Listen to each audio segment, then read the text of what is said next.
Master minds commerce చదవాలనుకునే 10th inter విద్యార్థుల తొలి ఎంపిక. బేసిక్గానండి ఈ మధ్య రోజుల్లో అంటే మీ టైంలో లేదు, ఏముందో బయటకు తెలియదు. బట్ ఈ రోజుల్లో ఈ కాస్టింగ్ కోచ్ అని మీరు ఒక సీనియర్ యాక్ట్రెస్గా, ఒక సక్సెస్ఫుల్ హీరోయిన్గా, ఒక డిగ్నిటీ అవన్నీ నిలబెట్టుకుని ఇన్నాళ్ళు ఇండస్ట్రీలో కంటిన్యూ అయిన ఒక స్టార్గా ఈ ఈ డెవలప్మెంట్స్ చూస్తున్నప్పుడు మీకు ఏమనిపిస్తుందండి? అంటే ఈ ప్రజెంట్ హీరోయిన్స్ ఫేస్ చేసే ఇష్యూస్ కానీ, లేకపోతే ఇండస్ట్రీలో వచ్చిన మార్పులు కానీ. అంటే హీరోయిన్ ఇప్పుడు ఫేస్ చేసిన ఇది సావిత్రి గారి టైంలో నుంచి ఉందండి. ఓకే, ఇప్పుడు మీరు చెప్పేది ఏంటంటే హీరోయిన్స్ డిఫరెంట్ ప్రాబ్లమ్స్ ఫేస్ చేయాల్సి వస్తుందని. ఆ ప్రాబ్లమ్స్ హీరోస్కి లేదు, హీరోయిన్స్కి మాత్రమే ఉంది. అదే కదా చెప్తారు మీరు. అవును, అది ఇప్పుడు కాదండి, అప్పుడు ఉన్న హీరోయిన్స్ దగ్గర నుంచి ఉంది. కాకపోతే అప్పుడు సోషల్ మీడియా, ఈ పబ్లిసిటీ ఇవన్నీ లేదు కాబట్టి తెలీదు.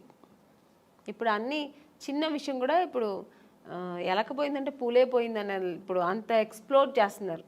చిన్న విషయాన్ని ఏమీ లేకుండా దాన్ని ఒక పెద్ద ఇష్యూలాగా చూపిస్తున్నారు. అంతే తప్ప ఎప్పుడు లేదండి ప్రాబ్లమ్స్ హీరోయిన్స్కి ఉంటూనే ఉంది. కానీ మనం చూస్ చేసుకోవాలి. హీరోయిన్స్గా అందరూ కష్టపడే వస్తారండి. ఎవరు వచ్చిన వెంటనే హీరోయిన్ ఎవ్వరు అవ్వలేరు. అంటే చేసిన ఆ హీరోయిన్స్ వాళ్ళకే తెలుసు. ఎవరికైనా ఆ వెనకాల ఒక కథ ఉంటుంది, వాళ్ళకి వాళ్ళ బ్యాక్గ్రౌండ్ ఉంటుంది, వాళ్ళు ఏం కష్టపడ్డారు, ఎలా వచ్చారనేది ఉంటుంది. కానీ ఇప్పుడు మనం చూస్ చేసుకోవాలి. రెండు ఉంటుంది, మంచి ఉంటుంది, చెడు ఉంటుంది. మీరు ఏ ప్రొఫెషనల్ తీసుకోండి, ఏ జాబ్లో తీసుకోండి, మీకు ఉంటుంది మంచి చెడు. దాన్ని మనం తీసుకునే రీతి, మనం తీసుకోవాల్సిన ఇది మంచి ఇలా వెళ్ళాలి అనేది మన చేతుల్లో ఉంది. అంతే. చెడు ఉందని తెలిసిన తర్వాత మనం ఎందుకు వెళ్తామండి కదా. మీరు ఎప్పుడు అట్లాంటి ఎవరు మీ జనరేషన్? చెప్పాను కదా, ఫేస్ చేశాను నేను కూడా. తెలుగు మన తమిళ్లో చాలా ఫేస్ చేశాను నేను కూడా. అవునండి, ఇప్పుడు పెద్ద డైరెక్టర్స్ పెద్ద కంపెనీల్లో లేదు అలాంటి నాకు తెలిసి. కొన్ని కొత్త కంపెనీస్ వస్తాయి, కొత్త వాళ్ళు వస్తారు, సడన్గా ఆఫీస్ వేసుకుని హీరో. మనకేం తెలుసు వాళ్ళు కొత్త ఏదో హీరోయిన్స్ ఛాన్స్ అంట, మనం వెళ్తాము. పిలుస్తారు, మేనేజర్ పిలుస్తారు, వెళ్తాం. ఓకే అండి, 2 పీసెస్ వేయాలండి, మీకు ఇక్కడ స్ట్రెచ్ మార్క్ లా ఉంటుంది కదా, అలా ఏమైనా ఉందంటే, నాకెళ్ళి ఎందుకు ఉంటుందండి స్ట్రెచ్ మార్క్, నాకు లేదండి అంటే, లేదు ఒకసారి చూపిస్తే బాగుంటుంది. ఎలా చూపిస్తారండి? పక్కన ఇప్పుడు ఒక మదరు, మా బ్రదరు ఉంటారు, వాళ్ళ ముందు ఇది చూపించండి, ఎలా ఇలాంటివి జరుగుతాయండి. అది ఎలా చూపిస్తారు? అది వాళ్ళు అర్థం చేసుకుంటా కావాలని చేస్తారా, లేదు పర్టికులర్గా దీనికోసమే ఆఫీస్ వేసుకొని కూర్చుంటారా మనకు తెలియదు. అప్పుడు అర్థమైపోతుంది వీళ్ళు సినిమా తీస్తారా లేదు దీనికోసం వచ్చారా. మనకు ఎక్స్పీరియన్స్ కదా. ఇప్పుడు ఒక 4-5 కంపెనీ వెళ్తే ఇప్పుడు అక్కడ ఎలా జరిగింది. ఇప్పుడు ఒక పెద్ద కంపెనీకి వెళ్తే వాళ్ళు ఏం అడుగుతారు, కొంచెం డ్యాన్స్ చేసి చూపించమ్మా, ఒక యాక్టింగ్ చూపించు, ఎమోషనల్గా చేయి, ఇప్పుడు ఒక హీరోయిన్తో మాట్లాడాలి, ఈ డైలాగ్ ఇస్తారు, ఇది ఎలా మాట్లాడతాం, ఇలా అడుగుతారు. అది మనకు సినిమాకు సంబంధించింది మాత్రమే వాళ్ళు అడుగుతారు. స్ట్రెచ్ మార్క్ చూడాలి, మీకు ఇక్కడ ఏమైనా బ్లాక్ ఉంటుందా, మొన్న ఒక హీరోయిన్ అలాగొచ్చారు, మేము చూడకుండా వేసుకున్నాము, చూసిన తర్వాత స్పాట్లో చూసాము, మీరు కొంచెం బట్టలు ఇప్పి చూపించండి. ఇలాంటివి కొన్ని కొత్త వాళ్ళు ఉంటారండి. ఇలాంటి వేషాలకు వాళ్ళు దీనికోసం వస్తారా లేదు సినిమా తీయడానికి తెలిసిపోతుంది మనకు. అప్పుడు అర్థమవుతుంది. అప్పుడు లేదు సార్, ఐఎమ్ సారీ, నేను అలా అంతా చేయలేను, నాకు స్విమ్మింగ్ నాకు అసలే తెలియదు, నేను అలాంటి క్యారెక్టర్ కూడా నాకు వద్దని చెప్పి లేచి రావడం, అంతే మన పద్ధతి. ఓకే చూపిస్తాను అనేది అది వాళ్ళ ఇష్టం అండి.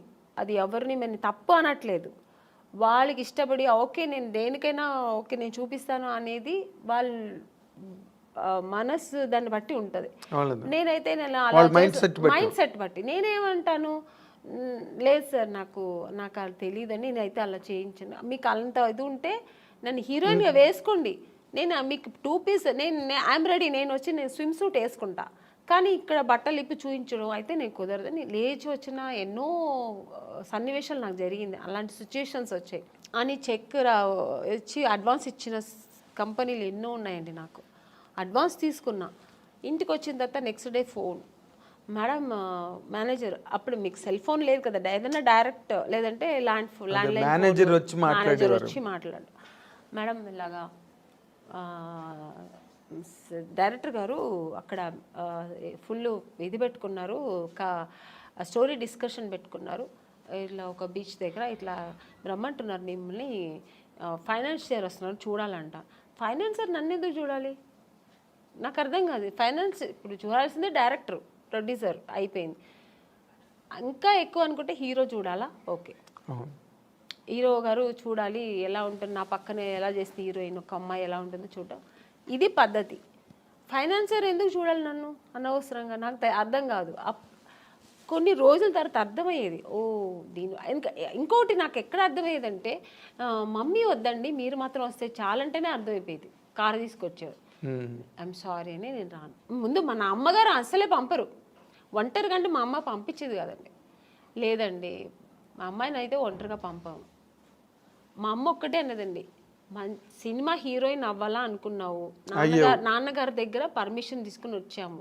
లేదు అప్పుడు ట్రై చేస్తున్నాం, అప్పుడు ట్రై చేసే టైంలో ఓకే దొరికితే చేద్దాం, లేదంటే ఉంది మనకు బెంగళూరులో మాకు ఇల్లు ఉంది, హ్యాపీగా అక్కడ వెళ్ళి జాబ్ చేసుకో, లేదు చదువు పెళ్లి చేస్తానో చేస్తా.